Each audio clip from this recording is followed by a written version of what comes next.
All right, so you want to learn how to chop your samples. It's either you've been struggling with a few things, trying to get the tempo to match up with your samples, or the pitching still have that quality instead of like it losing a bit of its quality, especially if you use warp, you know, and then finding when samples are just not long enough to actually finish the bar.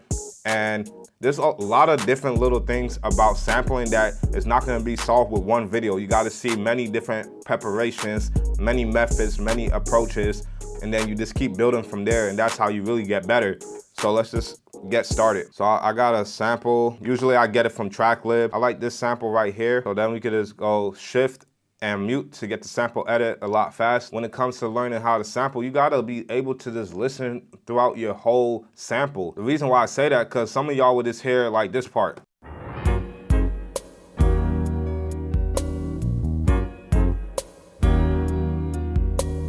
And then y'all just wanna chop that up and you don't listen to the other parts. Take your time, man. Even listen to one section over and over.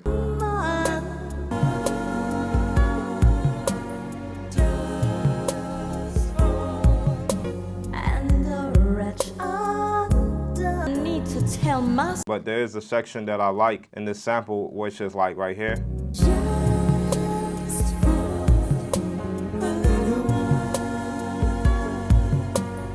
Off the back, a couple things to look out for is like how the snares are landing. 1, 2, 3, 4. Now you don't have to do this all the time, but this makes it a lot easier to chop samples when it's landing on the 2 and the 4, just like a regular hip-hop track or a trap track. So I'm just going to get a bit closer, and I like to just hold down shift, put it on 0 snap so that it snaps to the 0 point, meaning that it's going to make sure it doesn't clip, but sometimes you still got to adjust it, but for the most part it does a great job. Pad 16 is how you will loop your samples. 2, 3, 4. Now if you want to like mix it up, you don't want to just keep the same pitch, we can mess with the tune.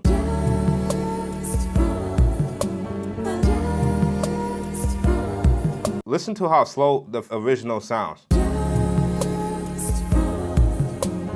So this is why I like tune. I did show in previous videos that if you want to pitch it with the same tempo, all you have to do is go to process, and then you will go all the way to pitch shift. Now there is no previews that you can do to listen to it, but what you can do is just go to the tune knob. Let's say you like that pitch. Then you will go to process, and then you could just pitch it up too, just like how it is right there. But for me, since the original sample is low, I want to speed it up. So this is why you don't just want to pick either one. It's not about picking either one. It's about context always. So we could go up a bit more.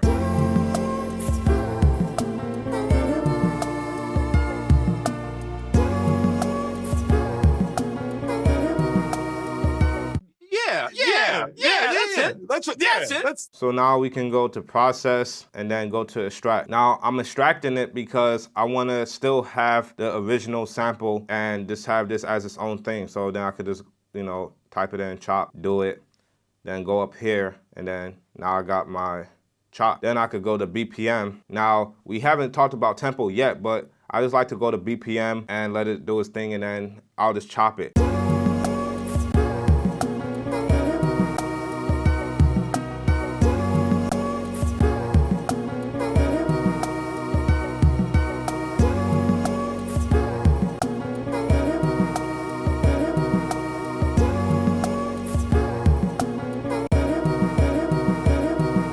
Just like that. So once you got like a couple chops in your head, then you could just go to hold down shift, press convert, new drum program using slices. Press do it. Go to main. Switch from this program to the chop program, and then you have it. We could just record that. But look, we don't know what the tempo is yet. So what I can do is count out the rhythm. This is why I said counting bars is going to help you, because I could easily go 1, 2, 3, 4, 1, 2, 3, 4, and if you know how to do that, you just want to play it out. Don't have the metronome on or nothing.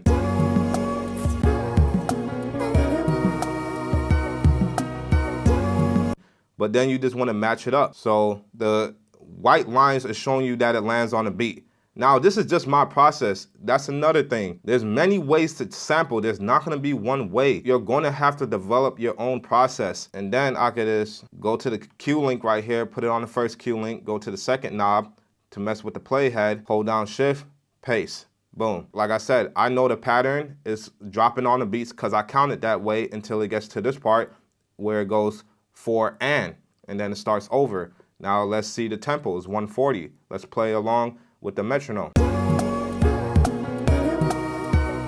See, it's very fast. Like, it's not even playing the whole sample. Off the back, you should already think to slow it down like crazy. It might be in the 90s, something like that. So let's play it again.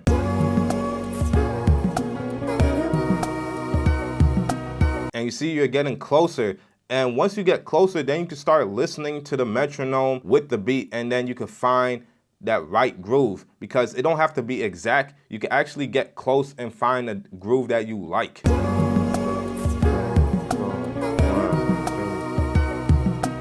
And this is how I like to find a match with the tempo, man. If you already have it, the tempo, and you want to keep that tempo, then you could use warp, and then you could put it on warp and put it on 133.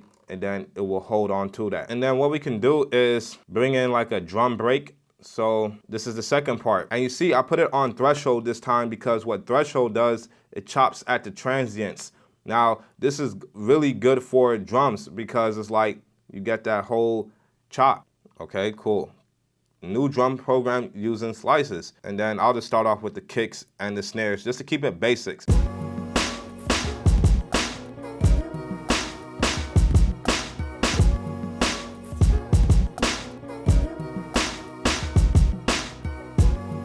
I just want to add a kick right here.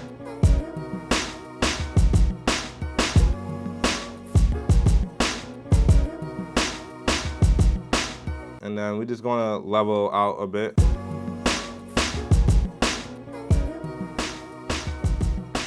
Not saying that you have to keep those drums, but it does give you a foundation to find other chops. I could put this on mute, then I could go to a different track, go back to that same chop program, and then now I can use my drum loop to find more chops. So I had another one in mind. Let's overdub and play start.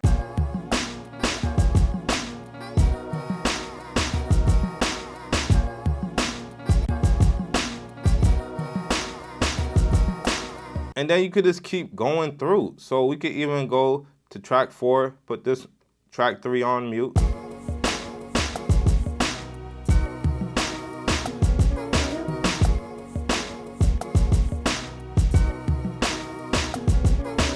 Now, let's say you don't like this snare.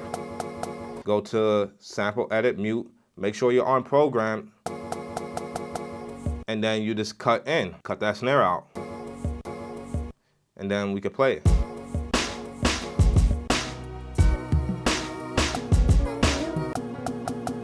We have another snare right there that we can take out, and we didn't even get to like even mixing it. So we could just go in.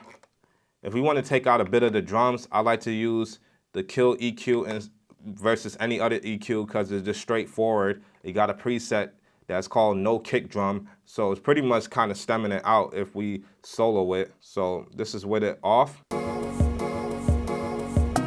versus on.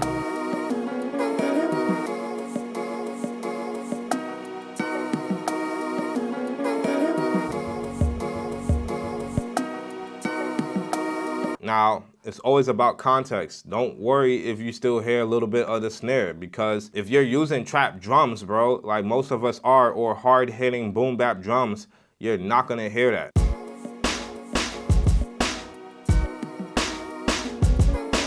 So we got to kill EQ. We could find another chop.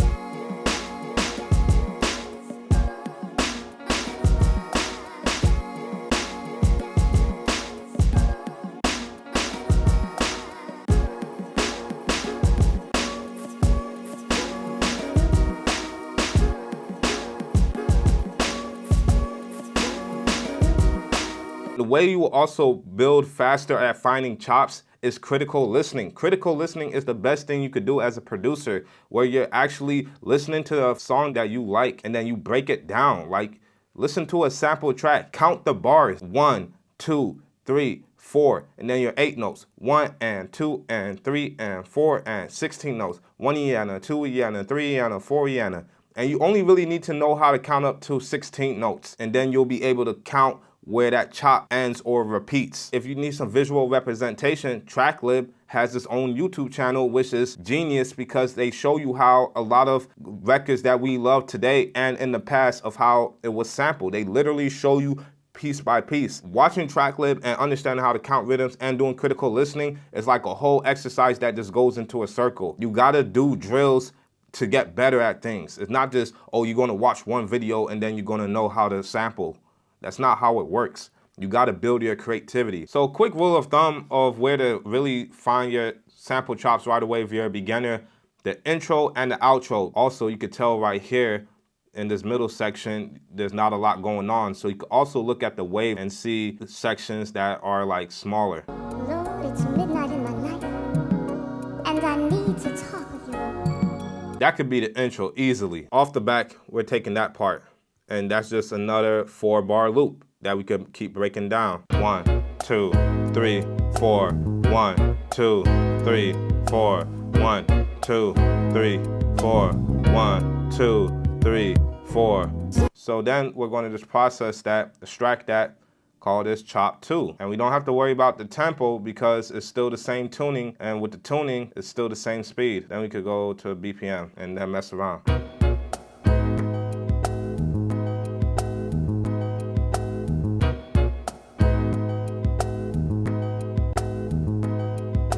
And this is why I said if you listen to the drum rhythm of the sample, you don't even need to really do anything with the drums. You can also just layer the drums, but let's just hear this rhythm.